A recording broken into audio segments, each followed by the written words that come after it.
bahaya. Polisi yang bisa membubarkan demo tapi tak bisa membedakan antara kebebasan berpendapat dengan makar. Makarnya kita sikat, kebebasan berpendapatnya kita beri dia tumbuh. Anggota DPR murka. Selama ini, polisi terkesan hanya mementingkan latihan fisik, tetapi lupa bahwa aspek hukum dan moral harus diutamakan dalam penanganan sebuah perkara.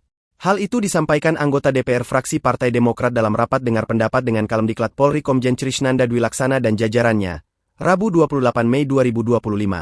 Untuk itu, Hinja menghimbau agar proses perekrutan Polri bisa ditinjau ulang. Hinja mengusulkan agar polisi bisa membuka pendaftaran lewat jalur mahasiswa. Maka diharapkan, polisi yang lolos sudah matang secara ilmu.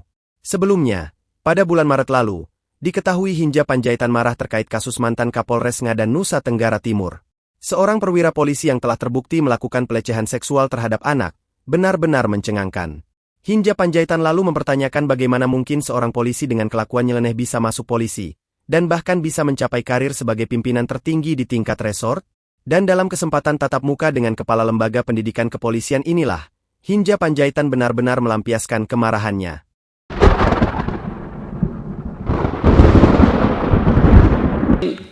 Kali ini aku mengajak kontemplasi. Saya baca betul penjelasan presentasi ini, meskipun diberi baru beberapa jam yang lalu. Tadi malam saya tanya sekretariat, seandainya diberi ini sejak 4 hari lalu, mungkin lebih dalam lagi kami bisa mendalam ini dan memberi masukan. Saya mulai dari halaman 32 dulu presentasinya, supaya kita dapat soal ini. Tadi, poin pertama, bangunan besar masa depan Polri kita ada di tangan Bapak dan Ibu semua. Lembaga Pendidikan dan Pelatihan Polri ini. Nah, kalau kita susun jumlahnya, pasti piramida normal ini. Terbanyak paling bawah dan terus sampai jenderal ke atas. Di situ disebutkan permasalahan pendidikan Polri. Nah, saya langsung saja masuk ke nomor 2. Ini yang jadi soal kita yang sangat serius. Dan saya tadi betul-betul bisa memahami Pak Kalemdiklat perasaan Anda sambil presentasi ini. Rasio personil yang dapat mengikuti pendidikan setiap tahunnya masih sedikit, 8-10%. Anggaplah 10%, maksimal itu. Sekarang mari kita lihat, standar internasional untuk menjaga penduduk satu polisi adalah 300 penduduk. Itu standar internasional. Sementara kita dengan 270 juta penduduk dan jumlah kita mungkin sekitar di bawah 500.000, 480.000 barangkali, saya menghitungnya itu satu polisi untuk 575 penduduk. Jikalau pendidikan ini hanya 10%, saya membayangkan entah berapa tahun, puluh tahun lagi ini baru bisa kita penuhi. Barangkali ini dulu kontemplasi kita. Karena ini soal pendidikan, saya ingin panggil Prof. Dr. Trisnanda ini dan kawan-kawan. Jadi ini satu masalah sangat besar. Pertanyaan kedua lagi, kemudian menjadi sangat serius ini, dikaitkan dengan kebutuhan kita yang tadi sudah disampaikan angka-angkanya, cuman belum kelihatan ini Pak Kalemdiklat. Ada cash program per siklus 5 tahunan menjelang pemilu. Akan sangat bergantung berapa banyak TPS yang dibutuhkan KPU, maka itu juga berbanding linear dengan kebutuhan polisi yang menjaganya. Kan begitu Pak ya, itu satu. Yang kedua. Nah yang ketiga, kalau kita lihat datanya lagi ke jumlah jam diklat per personil itu masih rendah sekali, cuma 20 jam pelajaran. Jadi saya betul-betul miris ini. Saya ingin pimpinan kalau bisa ini kita jadi catatan khusus untuk Kapolri kita. Kalau kita ingin besarkan Polri kita ini, mari serius melihat pendidikan dan pelatihan kita ini. Nah, kalau dilihat di halaman 19 Bapak Ibu sekalian, saya coba mengikuti alur pikirnya. Ini menjadi nanti poin kita. Dari waktu ke waktu anggarannya itu menjadi turun sedemikian rupa. Tadi sudah disampaikan. Dari 1,3 triliun tahun 2024, jadilah tinggal 744. Ini namanya ini pokoknya lengkap betul penderitaan kita ini. Sempurna penderitaan ini menurut saya. Karena itu pimpinan sekali lagi, saya, kalau ada yang belum kenal, saya Hinca Panjaitan dari fraksi Partai Demokrat, berterima kasih untuk pimpinan. Karena menghadirkan ini menjadi pokok serius kita. Ngapa pula tiap hari kita panggilin, kita marah-marahin terus. Apalagi Pak Tahi Silitonga ini. Kemarin di situ dia kita marah-marahi anggotanya begini. Hari ini dia mendapat tanggung jawab membenahi itu semua. Sedap ini. Dan saya yakin dia akan punya semangat yang luar biasa. Betul ini. Gitu. Karena dia paham kan? Karena dia paham itu, makanya langsung Kapolri bilang, kau di sini saja. Kira-kira begitu. Nah, yang banyak masalah di NTT kemarin. Iya, itu dia. Jadi kau selesaikan ini. Jadi udah pas itu. Jadi dari angka-angka ini, saya ingin memastikan begitu keluar angka-angka ini menjadi soal kita semua. Pertanyaan saya Pak Kalimdiklat, apakah teman-teman sudah pernah bikin ini? Berapa lama kita butuhkan Polri ini memenuhi standar 1 untuk 300? Berapa lama itu? Dan berapa banyak dana yang dibutuhkan untuk itu? Dan bagaimana caranya? Baru bisa kita benerin ini. Ini kan paling hulunya ini. Gitu. Nah, lalu setelah itu baru kita lihat lagi, tadi udah disampaikan teman-teman, saya hanya garis bawahi aja. Ternyata jumlah yang diterima pun terbatas, berkurang dari tahun ke tahun. Jadi saya tidak melihat masa depan Polri ke depan. Saya tidak melihat itu, minta maaf ini.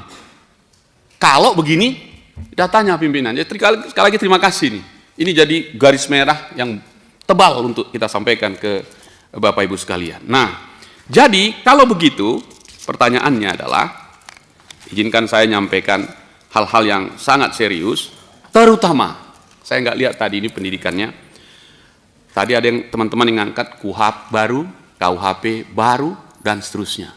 Dari sekian banyak status teman-teman di Polri, dalam sistem penegakan hukum, hampir nggak pernah kita sentuh tentang pusdokes. Jadi dokter kesehatan, atau saya sebutnya kedokteran kepolisian. Padahal dalam modern criminal justice system supporting, kita butuh mereka. Kita butuh yang sangat serius untuk itu, mengungkap jenis-jenis kejahatan yang sudah sangat modern ini gitu. Saya ambil satu contoh lagi misalnya. Ketika, ini apakah Pak Kalimdiklat ini masuk dalam kurikulum kita nih, kalau ada kurikulum di sini. Saya agak mengelus dada ketika seorang perwira polisi, Kapolres Belawan, yang menghadapi kota miskin, kota paling miskin. Di situ tempat Polres itu, satu kecamatan, ada 6 kelurahan, 2 miskin kelurahannya, yang 4 lagi miskin kali. Miskin absolut. Jadi sangat miskin. Dan disitulah sumber kejahatan. Dan berpindah ke jalan tol. Pulang dia setelah melakukan kontrol, dihadang. Lalu dia mengambil tindakan yang cepat, karena dia sudah terancam. Hanya hitungan 1 kali 24 jam, dipatsuskan. Ini membuat degradasi ini. Nah pertanyaan saya, kurikulum kita ngurus ini juga enggak? Jangan-jangan nanti polisi kalau udah lihat itu, lari aja kita. Daripada kita diangkut gitu. Atau ditarik senjata itu, ganti aja bambu. Jadi polisi bambu saja sudah. Saya ingin melihat, karena ini dasarnya dari kita nih, misalnya tadi nanti kalau dari Akpol. Jadi dengan latar belakang yang panjang ini, saya ingin memberi dukungan penuh kepada Kalimdiklat dan seluruh unsur di dalamnya. Pertama begini, meskipun kurang jumlahnya, bagi saya polisi kita ini banyak, tapi belum semua bisa kita percaya. Apa boleh buat? Viral di mana-mana tadi disampaikan teman-teman. Tapi jangan salah paham dulu. Kita tidak sedang menghujat institusi ini. Justru saya ingin mengangkat ini menjadi sangat serius. Nanti baru saya kasih masukannya. Tapi mengkoreksi format produksinya Pak Kalimdiklat. Tadi kan program itu 10 tujuannya, sistemnya ini akan sangat bagus, soal moral, semua oke. Saya setuju itu. Polisi hari ini sering jadi headline, tapi bukan karena prestasi. Karena memang medsos yang sudah terbuka. Yang prestasi nggak dinaikin. Yang nggak prestasi dinaikin. Yang muncul justru urusan tilang ilegal, pungli, kriminalisasi, dan seterusnya. Bahkan seorang polisi yang sangat populer hari ini namanya Arisonta, yang melayani Twitter. Saya ngikutin itu, cepat sekali dia main. Apakah Kalimdiklat juga mempunyai semangat melahirkan 1000 Arisonta tadi untuk melawan medsos tadi yang sangat cepat itu? Kapolres Semarang terpaksa menghadapi Komisi 3 hanya karena terlambat bereaksi terhadap medsos yang sudah langsung membentuk opini. Poin saya menjadi terbuka ini. Nah, kalau begitu kurikulum kita masih oke atau tidak? Nah, kita butuh polisi yang tidak sekedar kuat ototnya, tapi juga tajam pikirannya. Oke, itu dulu poinnya itu. Pertanyaannya adalah, Mayoritas polisi direkrut dari jalur Bintara dan Tamtama dengan pendidikan yang lebih singkat daripada semester pertama mahasiswa. Ini soal kita lagi. SPN kita itu. Ditempa sekian bulan, lepaskan di situ, gawat kita. Tapi nggak ada pilihan karena anggaran kita segitu, dipecah lagi dan seterusnya. Jumlahnya pun terbatas. Kalau 200 satu Polda, kali seluruh Polda, berapa dapatnya? Jadi Polri ini tidak serius ngurusin sumber daya manusianya. Itu poin saya. Anggaran sampai 100 sekian triliun, saya mau minta itu jatuhkan dulu di sini. Baru kita bisa mengkritik institusi Polri ini. Jadi, menurut saya, ditempahannya sekian bulan, kalau nggak sebut hari, lalu dilempar ke jalan dengan pangkat dan kewenangan yang melampaui kapasitas intelektualnya. Kita membiarkan polisi kita untuk berhadapan-hadapan dengan situasi yang nggak menguntungkan itu. Kalau kita masih heran kenapa banyak oknum polisi yang tidak paham hukum, mari kita ingat, berapa banyak polisi yang benar-benar belajar hukum sebelum jadi polisi? Terbatas. Bahkan nggak belajar juga. Polisi yang buta hukum itu seperti dokter yang tidak paham anatomi kasusnya, dan ini berbahaya. Nah, kalau begitu, saya buat statementnya begini, kontemplasi yang kedua. Polisi bukan tukang jaga, tapi penjaga peradaban. Supaya bisa minta dananya besar ini, Ibu Pimpinan. Jadi, polisi bukan tukang jaga, tapi penjaga peradaban. Ah, ini dia. Kalau setuju, Prof. Dadang, pikiran saya ini, kita sudahi ilusi tentang polisi hanyalah alat ketertiban. Ini kesalahan kita. Ketertiban, keamanan, dan seterusnya. Saya lebih tinggi di atasnya. Peradaban. Nah, polisi adalah aktor dalam peradaban. Dalam masyarakat modern, polisi bukan sekedar orang berseragam yang bertugas menghadang maling di pasar, tapi bagian dari sistem hukum, pelindung hak asasi, dan mediator konflik sosial. Itu menurut saya. Nah, kalau begitu, jadi polisi jangan cuma diajari, sekali lagi kurikulumnya nih, baris berbaris, tembak menembak, lalu dibiarkan rendah kapasitasnya terhadap hukum dan filsafat keadilan. Nanti kita bilang, nggak usah apa-apa itu bang, di jalanan nggak perlu itu. Itu yang berbahaya, karena dia yang ring pertama, frontliner terdepan kepada masyarakat. Kalau jenderal kan sedap, kamar ber-AC. Nah, tapi ini yang terdepan, sampai nanti kalau kita ngomongin Babin Kamtibmas. Jadi, polisi yang bisa lari cepat tapi tidak tahu batasan hak warga negara bahaya. Polisi yang bisa membubarkan demo tapi tak bisa membedakan antara kebebasan berpendapat dengan makar. Makarnya kita sikat, kebebasan berpendapatnya kita beri dia tumbuh seperti bunga yang sedang ini. Jadi inilah ironi kita. Jadi polisi harusnya menjadi penjaga hukum, justru sering menjadi pelanggar hukum. Nah, tidak cukup diajari untuk berpikir. Sekali lagi, ini urusan kita di akademik kita ini. Prof, kalau saya beri ini lebih karena kecintaan kita mau membuat Polri kita ini. Nah, solusinya, ini solusi menurut saya. Rekrutmen berbasis sarjana atau polisi mahasiswa, kenapa tidak? Kelihatannya Polri habis pikiran yang ngurusin tentang pendidikan, pelatihan, ini semua. Bahkan berpikir juga untuk melahirkan Universitas Polri. Udahlah, masih banyak kampus-kampus yang memang bisa digunakan itu tadi. Nah, jadi kalau ingin polisi yang profesional, menurut saya, solusinya sederhana. Tingkatkan standar masuknya. Kalau bapak-bapak kan nerimanya.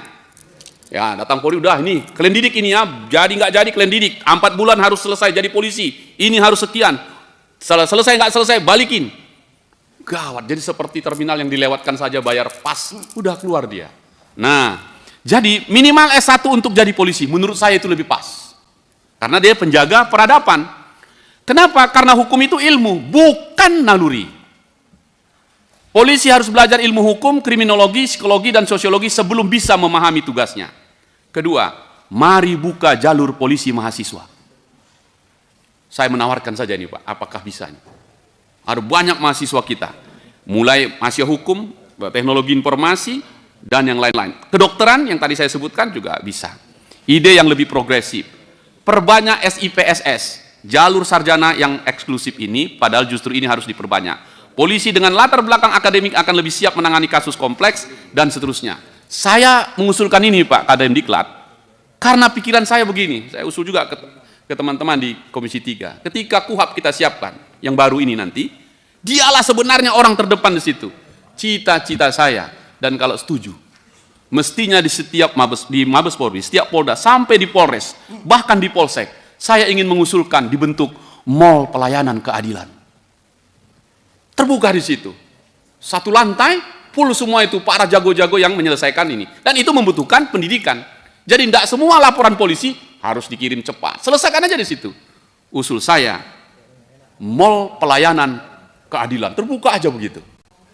Selesai, itulah restoratif justice. Sedikit lagi nih pimpinan, itulah restoratif justice yang saya maksudkan. Nah, apakah pikiran ini masuk dalam kurikulum kita? Saya menyarankan. Kita sudah terlalu lama terjebak dalam mitos bahwa polisi hanya butuh fisik yang kuat. Menurut saya tidak. Polisi yang baik adalah mereka yang mampu berpikir sebelum bertindak. Dengan jalan berpikir saya ini, pimpinan, saya ingin menyampaikan bahwa di masyarakat polisi sangat dicintai. Buktinya, kalau udah ada penerimaan calon polisi, beribu-ribu yang daftar. Meski banyak juga yang marah-marah. Jadi ini kayak anu lah ini. Apa dah? Kadang cinta, kadang benci. Benci tapi rindu lah. Oke. Jadi kita akan bilang, untuk apa bang kita cari standar pendidikan masuk polisi? Nanti kan kita didik juga. Menurut saya tidak. Nah, dengan pikiran saya ini saya akhiri nih pimpinan. Saya ingin bagian pendidikan kita ini menjadi garda terdepan, merancang berapa tahun ke depan ini untuk kita penuhi yang saya sampaikan dan disampaikan teman-teman tadi. Garis bawah saya adalah, mari kita ciptakan mall pelayanan keadilan yang selesai dalam 1 kali 24 jam, kasus-kasus kecil di situ. Dan itulah restoratif justice. Dan kalau itu terjadi, maka tidak penuh, tidak over kapasitas lapas. Nah yang kedua, berhentilah bottleneck dari apa yang bapak-bapak buat ini. Kan menjadi bottleneck nih tadi kan, dari bawah begitu mau masuk jenderal, habis dia karena jabatannya sangat terbatas. Mungkin mall pelayanan keadilan menjadi yang terbaik untuk kita berikan. Itu kontemplasi saya, sekaligus pertanyaan saya, sekaligus dukungan saya untuk Lemdiklat kita. Hanya Lemdiklat yang punya visi besar ke depan. Menurut saya, Polri yang kita harapkan ini bisa seperti yang kita inginkan. Selamat bertugas teman-teman semua. Terima kasih pimpinan.